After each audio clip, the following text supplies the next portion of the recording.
But there is better, and there's certainly worse, for sure. Now, in that scenario, for instance, shouldn't we think better of the societies that got rid of slavery? Shouldn't we think better of the fact that the West was unique not because it had slavery, but because it abolished it? Should we not think of this as a better attainment? I would have said so.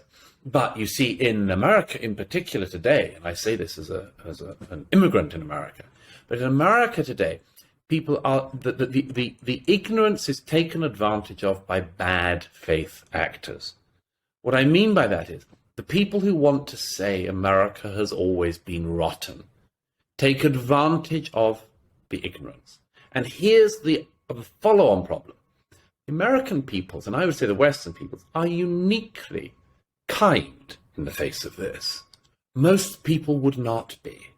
I would say that if you went to most countries in the world and said, we're going to completely change all of your fundamentals. We're going to say that you were born terrible, that you don't have any heroes. Nobody in your past was good. You don't have a culture worth celebrating. In fact, there's nothing good in it. In fact, it would be better for the whole world if you'd never been born. I don't think most people in the world would react well to you. If I was to go to Nigeria now and say, look, you guys in the, 200 years ago, you were slaving like mad. You were selling your brother and sister Africans. And as a result, I'm afraid I've got to tell you, you're all born evil.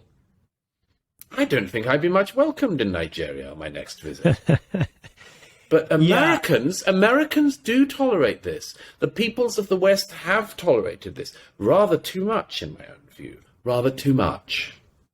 You know, Douglas, now you're touching on something that I think is the differentiating factor and why you don't see this in France or in Spain or in Brazil. And for better or worse, America started out as somewhat of a blank slate. Now, that is not entirely true. There were cultural values imbued within the people who founded the United States of America. But being the open-armed immigrant country that we are, it was more of a open book. It was a culture capable of being defined.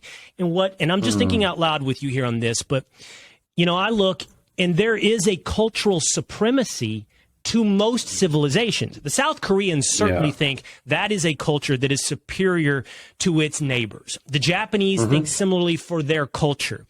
I would have to assume, and this is where I'm over my skis a little bit, I've read and done research on the Korean cultural supremacy, but I would have to think in Italy and in Spain and in Portugal, there's a cultural pride in being Portuguese. And I think that in America, we're taught supremacy, cultural, certainly racial, and I would agree with any type of racial supremacy, but cultural supremacy is evil.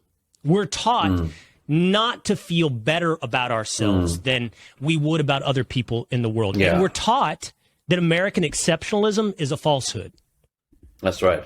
Yes, and again, this has happened in a generation. American exceptionalism was pretty much recognized because it was a statement of fact until quite recently. America was exceptional in so many ways. Now, again, it's inverted. Now, here's the thing. The interesting thing is that I think that this is partly, again, playing on our own decency. We accept these criticisms because actually in the West, we accept self-criticism and we accept criticism of other people, of ourselves. We forever say in America, it's an imperfect union, but we seek always to do better. And there's several things about that. One, it's a very attractive trait. But there is a tipping point between self-criticism that is useful and self-hatred that is annihilating.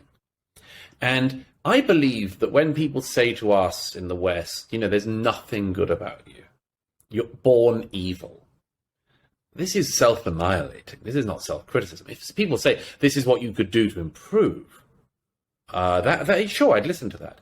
But we are uniquely bad at differentiating between these two things.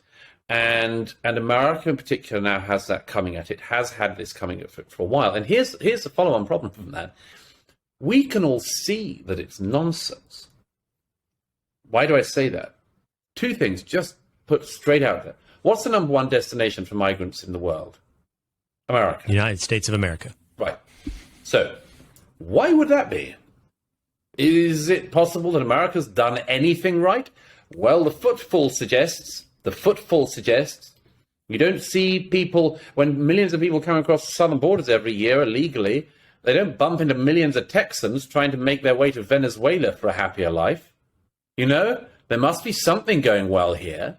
So the footfall should tell us something. The second thing is, and this is really important in the context of the American debate, American history is what got us here. We aren't good at the moment or desirable at the moment simply by chance. It's because people before us have done things that must have been good. In other words, as Branch Rickey said, luck is the residue of design. This isn't just luck we have in America or luck we have in the West. It's a product of what has got us here. It's men and women before us making good decisions. And that is something that for some reason we know, but we don't want to accept. And I'll just give you one other quick example of that, if I may, which is we know that there are things in the Western method that work. They're good not because white people came up with them, that awful type of person, the dead white male. It's not because the dead white males came up with them it's good, but, for instance, the Western scientific method works.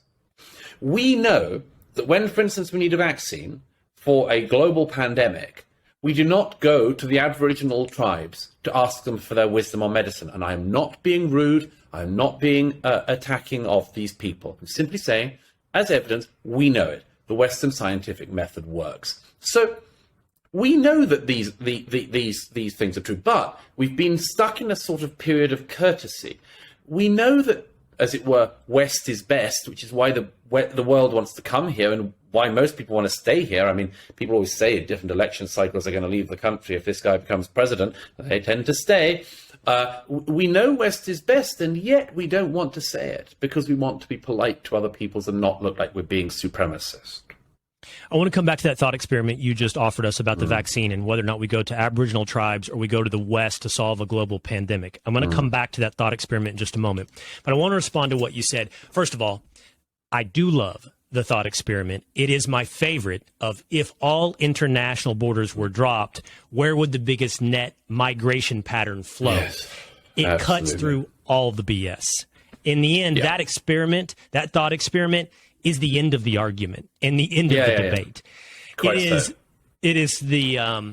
It is a hypothetical that we know how it would play out in real life. But I want to play devil's advocate because I know what your detractors would say in response to this. First of all, they would point largely to some element of luck, which is not worth defining or worth debating because you just dispatched with that, I think, fairly judiciously. The other thing they would say to you, Douglas, is, well, the wealth of the West and the trappings of the West they've built on top of that wealth is based upon pillaging and colonialism. It is scraping the world's resources from Africa or from whatever it may be and dragging it all back to these shores to build yourself the city on the hill. You have, in this essence, pillaged and raped and stolen your way to the preeminent place on earth. And you say what to that detractor? I wonder if they know anything about history. I mean, the history of the world. If you're going to start worrying about things created by slaves, I mean, you ought to go to Egypt and start to pull the pyramids apart. I'm sorry to break the news that the pharaohs did not give us fair day's pay for a fair day's labor. If you're worried about the products of slavery, you're going to have to go to Athens and pull down the Parthenon, because Alcibiades did not drag those stones to the top himself. All of history is about people acquiring wealth. Some of it is self-earned. Some of it is stolen. Some of it is acquired. Some of it is going to be acquired on the backs of others, for sure. But much of it is going to be acquired on your own backs. In the case of America, the idea that slaves built America is partly true. By no means the truth. Americans as a whole built America. It was not one group that built it. Slaves formed obviously a minority, and descendants form a minority today. To claim that all American history owes itself to the slaves is wildly ahistorical.